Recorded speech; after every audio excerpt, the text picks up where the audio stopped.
विषय जो होता है अच्छे के लिए ही होता है। साथियों, जीवन एक अनोखा संग्राम है। कभी सुख, कभी दुख, कभी हंसी, कभी आंसू। यह जीवन की नदी है जो निरंतर बहती रहती है। लेकिन इस प्रवाह के बीच एक दिव्य वाणी बार बार हमें राह दिखाती है। जो होता है अच्छे के लिए ही होता है। यह वाणी केवल कोई कहावत नहीं है, यह स्वयं भगवान श्री कृष्ण का संदेश है। महाभारत के कुरुक्षेत्र से लेकर अर्जुन के मन के युद्ध तक हर जगह श्री कृष्ण ने यही समझाया कि जीवन की हर घटना में गहरा अर्थ छिपा है। आज हम इस पूरी वाणी को सुनेंगे, समझेंगे और अपने जीवन में उतारने की कोशिश करेंगे, क्योंकि कृष्ण कहते हैं कि मान्यते यत् भवति तत् मम इच्छया भवति। जो भी होता है वो मेरी इच्छा से होता है और मेरी इच्छा सदैव आपके कल्याण के लिए होती है। आओ अब इस जीवन परिवर्तनकारी यात्रा की शुरुआत करें। अध्याय 1, जीवन का रहस्य। दुनिया में हर इंसान सुख चाहता है, लेकिन दुख भी जीवन का हिस्सा है। श्री कृष्ण कहते हैं कि सुख दुख समान हैं, ये दोनों ही तुम्हें आगे बढ़ाने के लिए आते हैं। उदाहरण, अर्जुन युद्ध भूमि में निराश हुआ, लेकिन उसी निराशा से गीता का जन्म हुआ। कहानी, किसी किसान का घोड़ा भाग गया। लोग कहने लगे बड़ी हानि हो गई। किसान मुस्कुराया और बोला, जो होता है अच्छे के लिए ही होता है। अगले दिन वही घोड़ा 3 घोड़े लेकर लौटा। लोग बोले, वाह कितना लाभ हुआ। किसान ने फिर वही कहा। कुछ दिन बाद उसका बेटा घोड़े से गिरकर घायल हुआ। लोग बोले, बड़ी विपत्ति। किसान फिर मुस्कुराया। लेकिन युद्ध छिड़ा, गांव के सब नौजवान भर्ती हो गए, पर उसका बेटा बच गया। तब सबको समझ आया कि सच में जो होता है अच्छे के लिए ही होता है। अध्याय 2, श्री कृष्ण और अर्जुन संवाद। महाभारत का दृश्य। अर्जुन अपने ही गुरु, भाई और रिश्तेदारों को सामने देख विचलित हो गया। उसने श्री कृष्ण से कहा कि मैं ये युद्ध नहीं लड़ सकता। तब श्री कृष्ण ने कहा कि कर्म करने का अधिकार तुम्हारा है, फल की चिंता मत करो। जब अर्जुन ने सोचा कि युद्ध एक दुख है, तो कृष्ण ने बताया कि यह दुख ही भविष्य का सुख बनाता है। तुम्हें धर्म की रक्षा करनी होगी, क्योंकि यही अच्छे के लिए है। अध्याय 3, धैर्य का महत्व। जीवन में जब संकट आता है तो सबसे पहले इंसान का धैर्य टूटता है। लेकिन कृष्ण कहते हैं, समत्वम योग उच्यते, यानी जो हर परिस्थिति में शांत और धैर्यवान रहता है वही सच्चा योगी है। धैर्य का अर्थ यह नहीं कि कुछ ना करें, बल्कि यह है कि कठिन समय में भी संयमित रहकर सही निर्णय लें। उदाहरण, द्रौपदी का चीरहरण हुआ। वो पूरी सभा में अकेली खड़ी थी। सबने उसे धोखा दिया, लेकिन उसने हार नहीं मानी, अपना धैर्य बनाए रखा और भगवान को पुकारा। नतीजा क्या हुआ? श्री कृष्ण ने उसकी रक्षा की। संदेश, अगर हम हर घटना को अच्छे के लिए मानकर धैर्य रखें तो कठिनाई धीरे धीरे वरदान में बदल जाती है। अध्याय 4, हानि में भी लाभ छिपा है। मनुष्य को जो खोता है उसी में उसे सबसे बड़ा सबक मिलता है। श्री कृष्ण कहते हैं, नहीं कश्चित् क्षणम अपि जातु तिष्ठति अकर्मकृत। मनुष्य का हर अनुभव, चाहे वो हानि हो या लाभ, उसे आगे बढ़ाता है। कथा, जब पांडव वनवास गए, सबने सोचा ये उनका सबसे बड़ा अपमान है। लेकिन उसी वनवास में उन्हें ऐसे अनुभव मिले जिन्होंने उन्हें महाभारत युद्ध के लिए तैयार किया। अगर वनवास ना होता तो शायद धर्म की विजय कभी संभव ना होती। जीवन संदेश, कभी कभी हमारी हानि ही हमारी सबसे बड़ी शक्ति बन जाती है। अध्याय 5, आसक्ति का त्याग। मनुष्य सबसे ज्यादा दुखी तब होता है जब वो किसी चीज से चिपक जाता है। पद, पैसा, रिश्ते, वस्तुएं। श्री कृष्ण गीता में कहते हैं, अनित्यम असुखम लोकम। यह संसार अनित्य और असुखकारी है। उदाहरण, भीष्म पितामह ने हस्तिनापुर की गद्दी से आसक्ति रखी। वे जानते थे कि दुर्योधन अधर्मी है, फिर भी उन्होंने अपने व्रत और आसक्ति के कारण मौन धारण किया। नतीजा, महाभारत जैसा भीषण युद्ध। संदेश, अगर हम हर चीज को अच्छे के लिए मानकर आसक्ति छोड़ दें तो जीवन बहुत हल्का और सुखद हो जाता है। अध्याय 6, समय का खेल। समय सबसे बड़ा गुरु है। आज का दुख कल का सुख बन सकता है। श्री कृष्ण ने कहा था, कालोस्मि लोकक्षयकृत प्रवृद्ध, यानी मैं समय हूं जो सब कुछ बदल देता है। कथा, जब कंस ने देवकी और वसुदेव को कारागार में डाल दिया तो सबने सोचा ये उनका सबसे बड़ा अंत है। लेकिन उसी कारागार में स्वयं भगवान श्री कृष्ण का जन्म हुआ। कारागार का अंधकार ही सबसे बड़े प्रकाश का कारण बना। जीवन संदेश। आज जो परिस्थिति हमें कैद जैसी लग रही है, वही कल हमें मुक्ति का मार्ग दिखा सकती है। अध्याय 7, विश्वास की शक्ति। अगर इंसान विश्वास खो दे तो सबसे छोटी समस्या भी पहाड़ बन जाती है, लेकिन अगर विश्वास बना रहे तो सबसे बड़ा संकट भी तिनके जैसा हो जाता है। श्री कृष्ण का वचन है, यदा यदा ही धर्मस्य ग्लानिर्भवति भारत तदा आत्मनम सृजाम्यहम्। यानी जब जब अधर्म बढ़ेगा मैं स्वयं प्रकट होकर धर्म की रक्षा करूंगा। उदाहरण, अर्जुन ने श्री कृष्ण पर पूरा विश्वास किया। वो जानता था कि कृष्ण के मार्गदर्शन में जो भी होगा अच्छा ही होगा। नतीजा धर्म की विजय हुई। संदेश। विश्वास का अर्थ है यह मान लेना कि जो भी हो रहा है वो हमारे लिए सही समय पर सही दिशा देगा। अध्याय 8, संघर्ष से सफलता तक। हर सफलता के पीछे एक गहरा संघर्ष छिपा होता है। श्री कृष्ण कहते हैं, उद्धरेदात्मना आत्मनम नात्मनम अवसादियेत। मनुष्य को चाहिए कि वो स्वयं अपने को ऊपर उठाए, ना कि खुद को गिराए। कथा। जब श्री कृष्ण का जन्म हुआ तो वसुदेव और देवकी को लगा कि यह कितना बड़ा संकट है। कारागार, पहरेदार, तूफानी रात, लेकिन उसी संघर्ष में चमत्कार हुआ। वसुदेव ने नवजात कृष्ण को यमुना पार कराया और यही संघर्ष एक दिन पूरे ब्रह्मांड की रक्षा का कारण बना। जीवन संदेश। जीवन का हर संघर्ष हमें भविष्य की सफलता के लिए तैयार करता है। अगर कठिनाई है तो समझ लीजिए कि भविष्य में कोई बड़ी सफलता हमारा इंतजार कर रही है। अध्याय 9, क्षमा की महिमा। मनुष्य का सबसे बड़ा गुण है क्षमा। अगर हम क्षमा करना सीख लें तो जीवन में कोई भी बोझ नहीं रह जाता। श्री कृष्ण का उपदेश है, अहिंसा, क्षमा, शांति ये दैवी गुण है। कथा। श्री कृष्ण ने शिशुपाल को 100 बार क्षमा किया। बार बार अपमान सहकर भी उन्होंने धैर्य रखा, लेकिन जब सीमा पार हो गई तभी उन्होंने सुदर्शन चक्र चलाया। संदेश। क्षमा करना कमजोरी नहीं है, बल्कि ये हमारे आत्मबल का परिचायक है। जो कुछ होता है अगर हम उसे क्षमा के भाव से देखें तो हर घटना हमें हल्का बना देती है।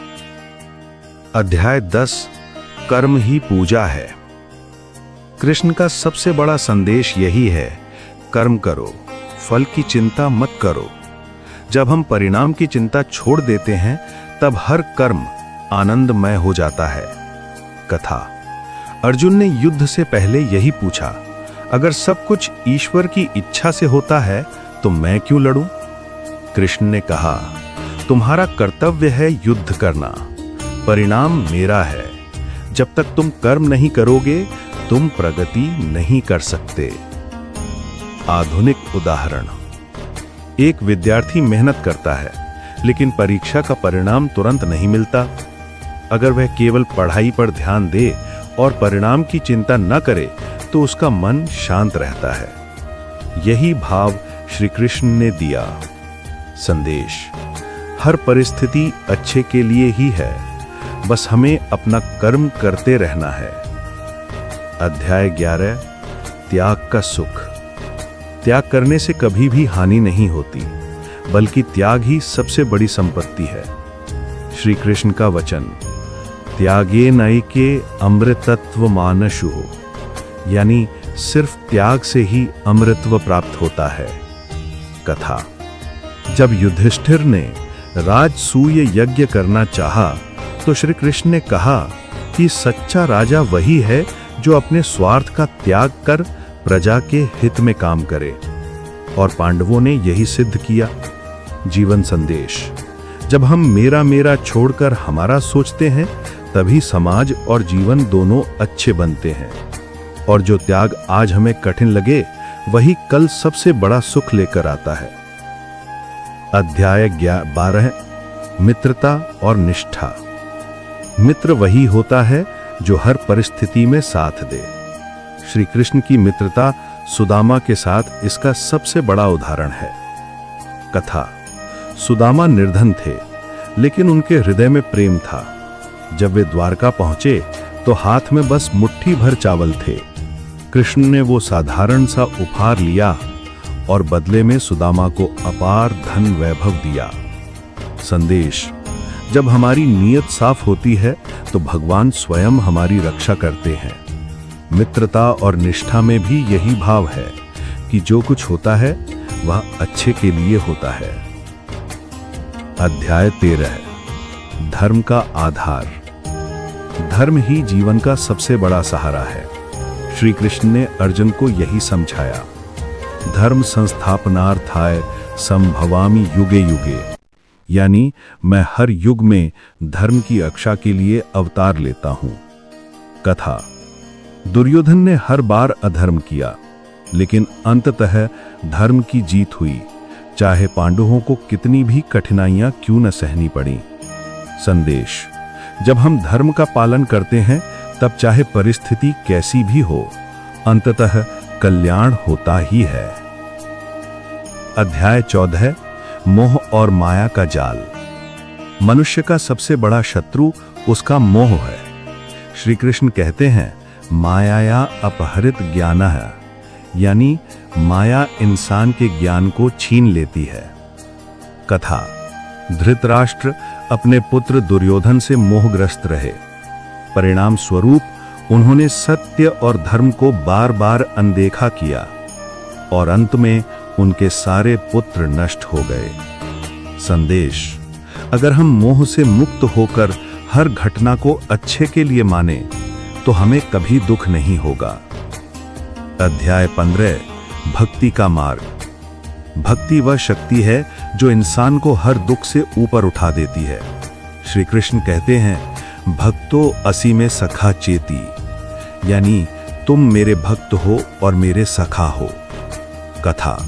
मीराबाई का जीवन इसका प्रमाण है।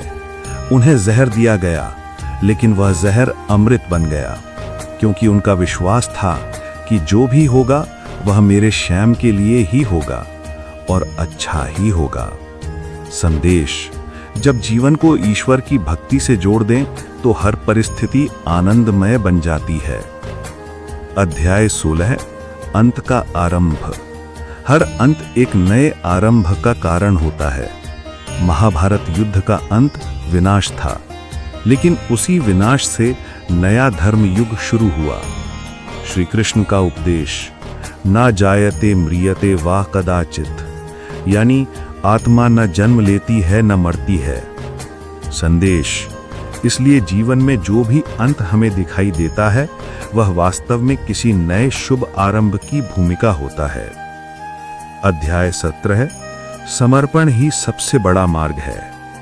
आखिर में श्री कृष्ण गीता में कहते हैं, सर्वधर्मान परित्यज्य मामैकम शरणम व्रजा, यानी सब धर्मों को छोड़कर मेरी शरण आओ, मैं तुम्हें हर पाप से मुक्त कर दूंगा। संदेश। जब हम पूरी तरह ईश्वर को समर्पित कर देते हैं तब हमें समझ आता है, सचमुच जो होता है वह अच्छे के लिए ही होता है। समापन। बांसुरी की मधुर ध्वनि, शांत वातावरण। प्रिय साथियों, आज हमने श्री कृष्ण वाणी से ये जाना कि दुख हो या सुख, दोनों का उद्देश्य हमें आगे बढ़ाना है। हानि भी भविष्य की सफलता का आधार है। त्याग, क्षमा, धैर्य और विश्वास ही जीवन का वास्तविक धन है। और सबसे बड़ी बात, हर घटना अंततः हमारे कल्याण के लिए ही होती है। तो जब भी जीवन में कोई संकट आए तो याद रखना कि यह संकट भी कल का सुख है। यह अंधेरा भी नए प्रकाश की तैयारी है और यह गिरना भी हमें और ऊंचाई पर ले जाने का साधन है। आओ हम सब मिलकर श्री कृष्ण की वाणी को जीवन में उतारें और हर परिस्थिति में मुस्कुरा कर कहें, जो होता है अच्छे के लिए ही होता है। जय श्री कृष्ण। साथियों, अगर आपको श्री कृष्ण वाणी से प्रेरणा मिली हो तो इस संदेश को और लोगों तक जरूर पहुंचाइए।